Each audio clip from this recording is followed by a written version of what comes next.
Any problem so far? For FCFF model, we first calculate FCFF. We have discussed already how we calculate FCFF. Then what do? We discuss that once you have FCFF, you forecast future FCFFs. Once you have future FCFFs, you can forecast it for, let's say, 5-year, 10-year or whatever. So let's say you decide to forecast it for 5-year. Once you have forecasted the future cash flows for 5 years, then next step, so you will list down future cash flows for 5 years. Then next step would be that you calculate terminal value at the end of 5th year. Terminal value will be calculated using the same formula that we discussed here. Once you have the terminal value, then you will sum them up. So you will sum both of these rows. This will give you a series of or sum of cash flows. Once you have this sum, then you will apply present value formula to calculate present values of all these cash flows. Once you have present values, you will sum them up and calculate the value, right?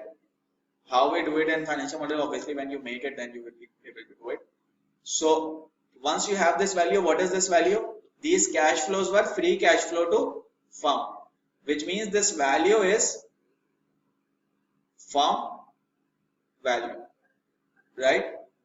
So this value is not equity value, this value is firm value. And how do you discount them back? You discount them back using back. So this value is your firm value. What is firm? Firm has equity and debt both. You as an investor want to find out only equity value. So how do you get equity value? So from firm value, you will make adjustment for net debt. What is net debt? You will subtract that and add cash. This is known as net debt. That will bring you to equity value. And then you divide equity value by number of shares. This will give you the value per share.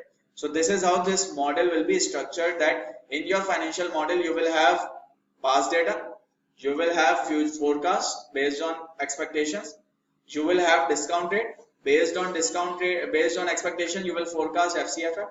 Based on FCFF forecast, you will calculate present and discount rate, you will calculate present value.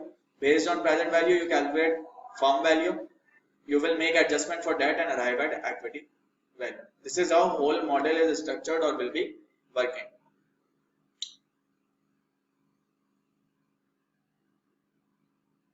So which means final answer that you want to find out is value per share. For that you need to calculate value. For equity value you need to have firm value, because you will make adjustments of that to firm value, then you will arrive at equity value. For firm value you need to have a discount rate at which you can discount future cash flows to present. Or in a better way I would say that you need to have, for firm value you need to have present value of FCFFs. For present value of FCFFs you need future FCFFs and you need discount rate. For future FCFFs you need future cash flow forecast. For future cash flow forecast you need income statement and balance sheet forecast. For income statement and balance sheet forecast you need assumptions, and you combine these assumptions with past data. So this is how whole model will be structured. You have to arrive at value per share, but to arrive at value per share you will start with past data, assumptions. Based on that you will forecast income statement, then you will forecast balance sheet, then based on these two you will forecast cash flow statement. Based on cash flow statement forecast you will forecast FCFF. Based on FCFF forecast you will then you will separately calculate back. Based on that you will calculate present value of FCFF, then firm value, then equity value, and then value. This is how model will work or model will be structured. Any confusion in this? So it is more important to know the science behind the model or how is it structured than actually making the Excel sheets, because Excel sheet can be made by anyone, but an analyst would be making the structure. So main job of structuring a model for an analyst is to know the structure or to know what we are trying to achieve. This is our aim, and for this achieving this aim, what sheets do we need to have in our model, and how will the model be linked and structured, and what will be the steps of making the model. Otherwise, you cannot ever arrive at this until and unless you know the structure, or until and unless you know how do we calculate this value. Any questions so far? This is for FCFF.